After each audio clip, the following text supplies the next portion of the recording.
বল কোথায় এসেছিস বল বল। Hello guys, আমরা এখন দক্ষিণেশ্বরে এসেছি। বল বল। এখন আমি দক্ষিণেশ্বরে আছি। বল। এখন আমি দক্ষিণেশ্বরে আছি।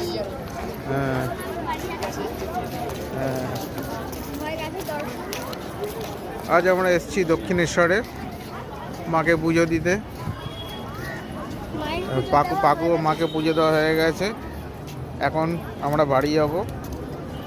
তার আগে প্রথমে তোমাদেরকে জয় মা ভবতারিণী। হ্যাঁ, এই হচ্ছে আমাদের মায়ের মন্দির। গরমকালে এই সময়টার পরিবেশটা খুব ভালো থাকে এবং ওয়েদারটা খুব ভালো থাকে। সকালে এলে যে কষ্টটা হয় সেটা এখন হয় না। অনেক দিন পরে মায়ের মন্দির আজকে এলাম।